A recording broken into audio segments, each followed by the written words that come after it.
102 degrees. Yes, but always keeping the head cool. Yeah, you can put like a cold washcloth. Another thing, it helps to promote relaxation. Many people have, insomnia, anxiety. So we saw many cases, of people that if you just put them in a neutral bath, this is like body temperature, like 97 degrees, 96, around there. You put them in a neutral bath before they go to bed, and it has like a sedative effect, and it helps them to be able to sleep through the night. Also, it helps to reduce pain. This is something that I learned that it was very interesting, that I thought it says that we have like pain and temperature pathways that send like signals to the brain, and they go through the spinal cord. And the pain and temperature pathways are so close together that when we have pain in the body, there's like a lot of signals being sent to the brain, like there's pain. But when we apply some kind of heat or something to the body, then there's, a lot more receptors through the whole skin. So it's like, when there's a lot of traffic, they're like pushing the other way. So there's like, the temperature takes over, the pathways of the temperature take over.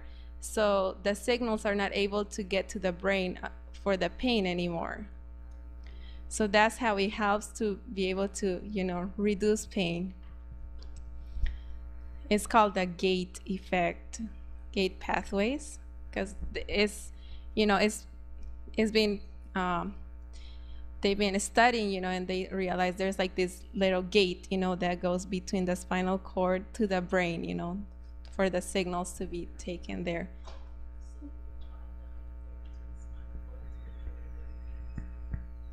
You can, in this case, you can apply either to the pain where it's coming, unless it's like some kind of inflammation, because hot to the part. Usually it's best to apply it like it has a reflexive effect.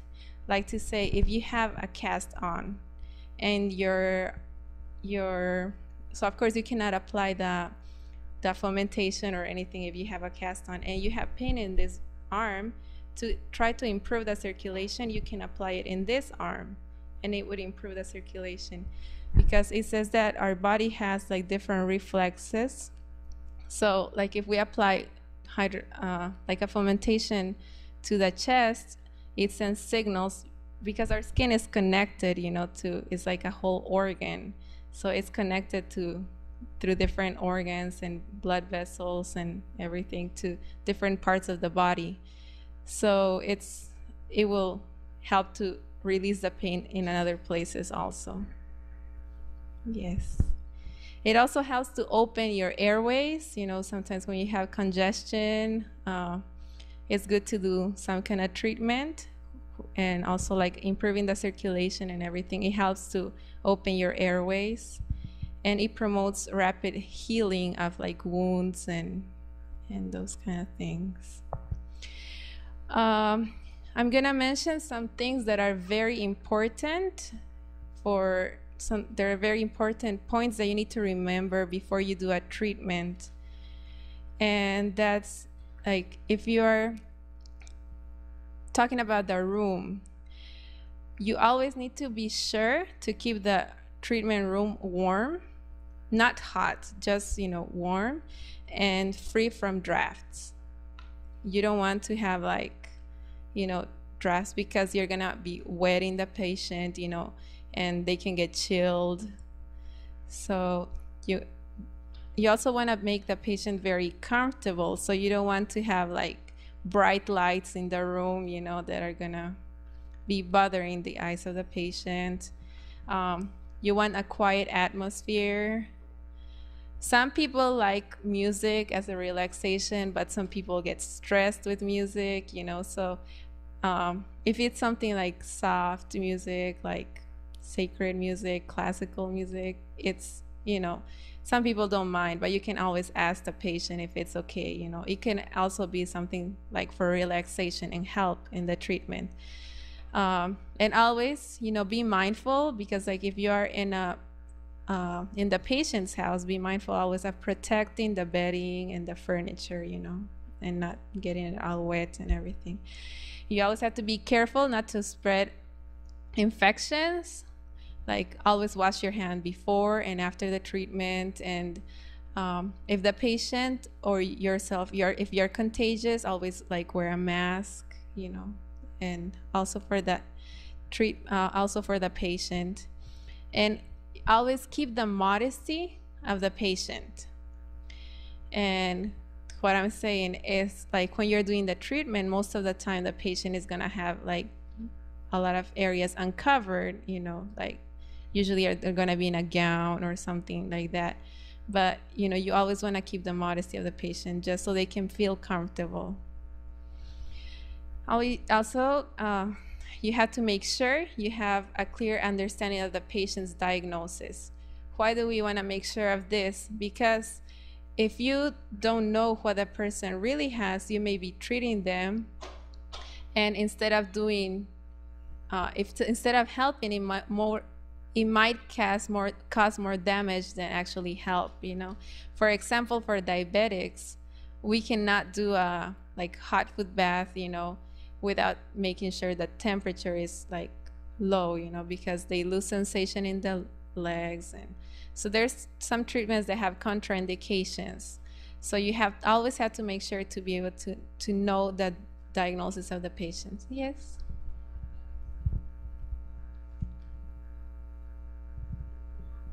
Yeah, it's best for diabetics not to apply heat to the lower limbs, to the extremities. Yeah. And another thing, you always want to explain the procedure to your patient. Always explain it to them step by step. Tell them everything you're gonna do in the treatment. And in this way, you know, they won't be shocked once they just, you know, you just splash the cold water on them, you know.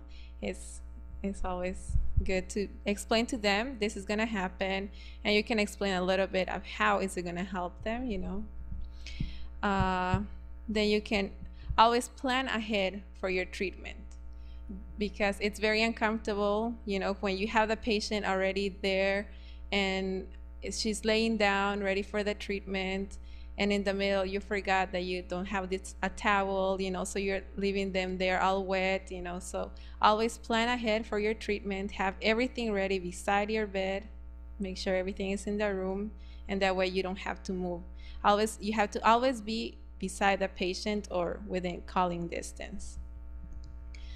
And you have to, and one reason why this is important is so you can observe any reactions that the patient might have, you know, because sometimes they might have a reaction to the treatment, like hyperventilating, or, you know, their blood pressure might drop too much. And so you always have to be watching for any signs of uncomfort. Then you can, you always have to use the towels that you use. Like I'm gonna show you how you're gonna do, but when you're gonna wet the towel in cold water, make sure you wring the towels well, because when they're like soapy wet, they feel colder. And so it might seem like something little, you know, but all those things, you know, they can cause chilling in the patient. And you always have to, before you do the treatment with a patient, you always have to ask the patient if they ate, how long ago they ate. You should wait at least 1 hour before you start the treatment, and, you know, let them, because it will affect their digestion, because the hydrotherapy, what it's doing, you know, is drawing the blood away from the stomach, you know, so we don't want to do that. And also, if they just exercised, you have to wait till their heart rate comes to like normal, and for about 10 minutes.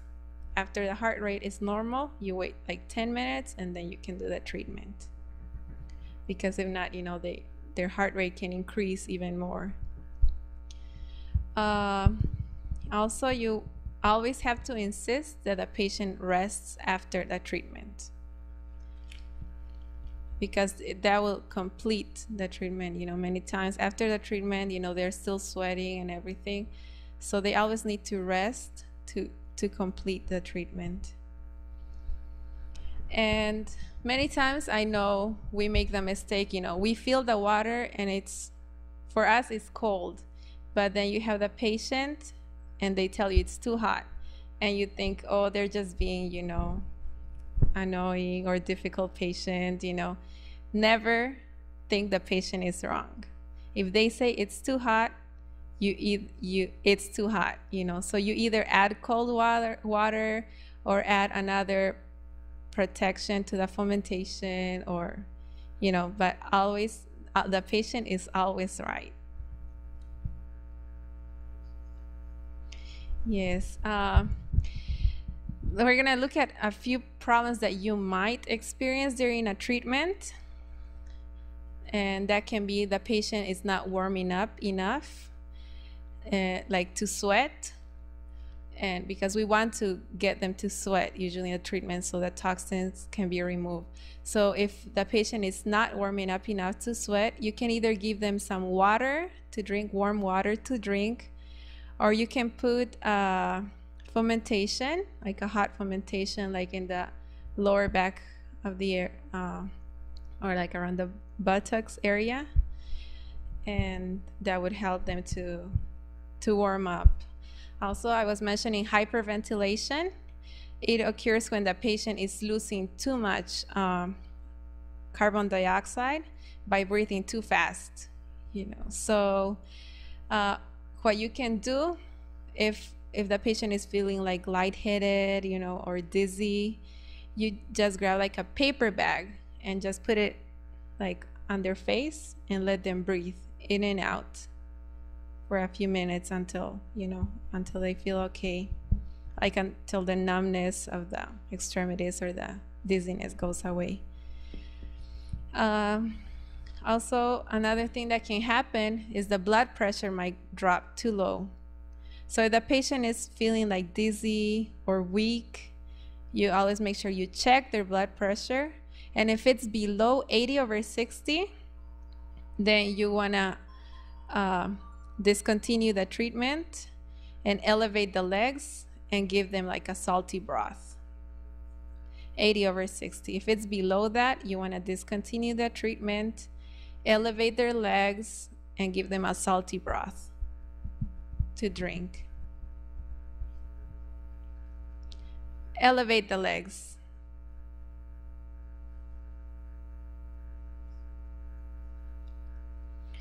Yes, so this is some things that you want to remember before you do a treatment. And now we're gonna go on to the hot foot bath. This is a treatment that is done by placing the feet in hot water. And some things that are very good, this treatment is good for, is to shorten colds. If someone has a headache or a chest congestion, any kind of congestion in the body, like by drawing the blood to the feet, is gonna release the congestion. For headaches, it's like one of the best things because it takes the blood away from the head to the feet. Also even to stop nosebleeds, it's really helpful. Pelvic cramps or prostate disorders. It also helps toothaches, backaches, and it also helps to relieve fatigue and nervous tension. It helps to reduce a fever, and also it can be used just to warm up the body, So if I try to choose, because we have such a short time, I try to choose the treatments that would be the most useful. And basically, hot foot bath is one of the most complete treatments if any treatment, I think this is the most important one because it helps for so many things. Yeah, uh, except for like to shorten colds,